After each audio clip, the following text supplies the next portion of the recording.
So this channel also go! Hello po sa lahat ng mga nagmamahal kay Mr. Alden Richards and Miss Catherine Bernardo. Abay, Alden, ibinuking no, ng isang aktor.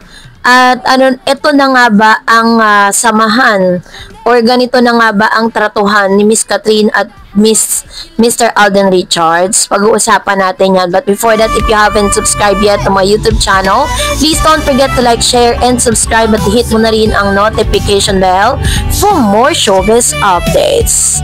Of course, bago tayo magpatuloy sa ating updates for today's video, nais kong pasalamatan kayo for always watching and trusting this channel. Thank you so much sa inyong laging panonood at palagi ang pagsubaybay sa mga updates po natin. Maraming salamat po. At ngayong araw, bago tayo dumako dun sa ating topic for today, ay magbasa po muna tayo ng ilan sa mga comments po ninyo sa comment section.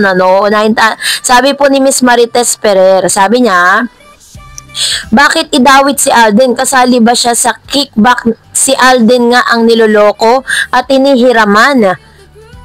Hindi nga ang iba nagbabayad kay Alden, at bakit sila magdidesisyon sa damdamin ni Maine kung si Arjo ang gustong ini-invite si Alden?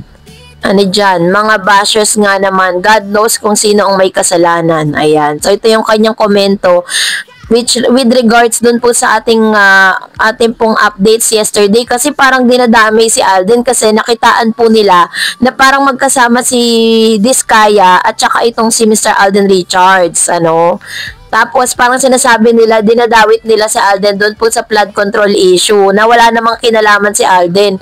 Nagpunta lang naman sila o nagkaroon sila ng picture ni Sara Diskaya dahil siya po ay nakiselebrate maaaring birthday ni Miss Sara Diskaya that time, at si Alden Richards po yung special guest po nila at binayaran po siya dyan. Yun po yung paliwanag dyan. So, anyways, eto na, pag-usapan natin.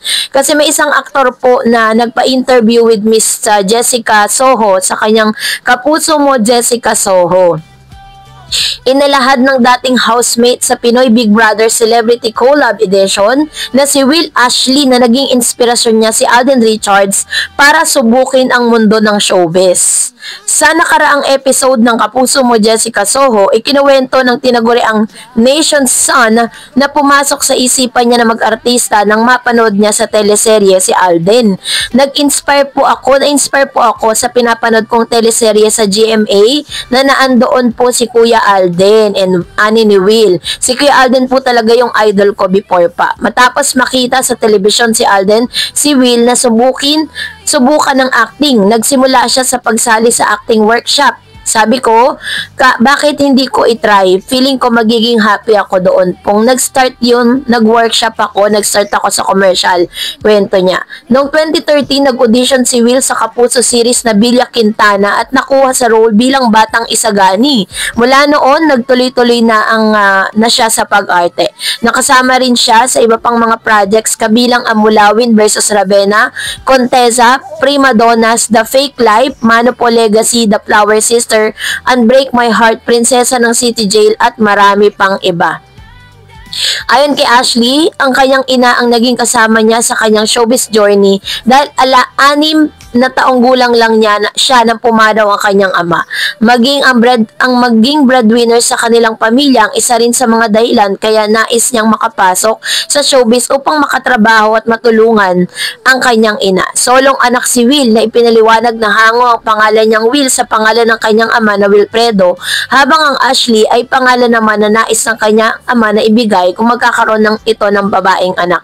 Naging second big placer si Will sa nakaraang PBB kasama ang kanyang kapamilya duo na si Ralph De Leon. Mapapanood si Will sa upcoming movies na Bar Boys, After School, Love You So Bad at Poon. Magkakaroon din siya ng solo concert sa October 18 sa New Frontier Theater. Matatandaan na si Mr. Will Ashley din ay isa sa mga masasabi nating Aldab fan dahil may mga tweets po siya noon na sinusuportahan talaga niya ang Aldab. Kaya talagang si Mr. Alden Richards ang kanyang ginawang inspirasyon sa kanyang pag-aartista. Pero eto na pinaka talagang masasabi mo na pinag-uusapan dahil si Alden Richards at si Catherine Bernardo ay nagwagi ulit sa Content Asia So, sinasabi po dito ng ito pong article ng Pilipinas Star ngayon na malabo na raw na magkaayos pa si Catherine at si Alden. Ba't kaya pinag-aaway nila yung dalawa, no? It was written by Salvi Asis, Pilipinas Star ngayon, September 9, 2025, 12 a.m. Umani ng pagkilala ang ABS-CBN sa hanggang ibang bansa matapos itong mag-uwi ng mga bigating parangal sa Content Asia 2025 na ginanap kamakailan lang. Wagi ang family drama na Saving Grace, a Bronze Award para sa Best TV Format Adaptation scripted in Asia, habang kinikilala naman ang child star na si Sia Grace Bataan na gumanap bilang Mary Grace Banaag sa serye ng The Best Supporting Actress in a TV program series made in Asia. Ang blockbuster hit na Hello Love Again na pinagbibidahan ni Catherine Bernardo at Alden Richards ay naiuwi ang Bronze Award sa Best Asian Feature Film na kategorya at Viewer's Choice Award para sa Favorite Asian Movie, habang ang theme song nitong Palagi na inawit ni Casey Tandingan at TJ Monterde ay naiuwi ang silver na parangal para sa Best Original Song for an Asian TV Series Program or Movie na kategorya. Samantalang action-packed na seryeng Incognito ang pinagbidahan ni na Richard Gutierrez, Ian Veneracion, Baron Geisler, Maris Racal, Anthony Jennings, Kayla Estrada at Daniel Padilla, ay naiuwi naman ang Viewer's Choice Award para sa Favorite Drama. Wagi rin sina Kim Chiu at Paolo Abilino ng Viewer's Choice Award at kinilalang Favorite Actress at Favorite Actor para sa kanilang husay sa What's Wrong with Secretary Kim. Ang Content Asia Award ay kinikilala ng mga huwaran sa industriya ng telebisyon at pelikula sa rehiyon. Anyway, tuloy ang intrigang may gap sina Alden Richards at Catherine, at sa kasalukuyan daw ay wala talagang pag-asa na magkasundo sila. So ang tanong, ano nga ba ang dahilan ng hindi nila pagkakaunawaan? Kasi parang ang nagiging connotation or parang nagiging conclusion ng ilang mga netizen at ilang mga manunulat na meron silang hidwaan kasi hindi nga po sila nagkakaroon ng parang hindi binabate or parang hindi sinasama ni Alden Richards sa speech niya si Catherine, at si Catherine naman ay panay ang iwas, no, at panay po ang hindi dumadalo sa mga awardings, no, kung saan talagang nabibigyan po sila ng parangal ni Mr. Alden Richards. Yun lang naman po yung basehan ng mga writers, pero in totality alam natin na magkaibigan si Catherine at si Alden Richards. Well, in fact, inamin naman po ng mga kaibigan nila sa Hello Love Goodbye na may GC sila hanggang ngayon, na doon po sila nagchichikahan. So ano po ang magiging dahilan ng hindi nila pagkakaunawaan? Dahil nakita naman natin na talagang nagtagumpay yung kanilang movie. At the same time, nakita sila sa event ng Bench.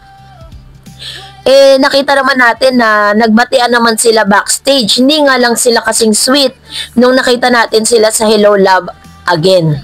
So, yun po yung mga usap-usapan sa social media na may gap pa rin daw, no? Hindi ko alam saan ang galing yung balitang yan. So, kayo na po ang humusga. Mag-comment kayo sa comment section. And that's it for today. For more videos and updates, please don't forget to like and subscribe. And please don't forget to follow my Facebook page, Dar Eds TV. God bless everyone!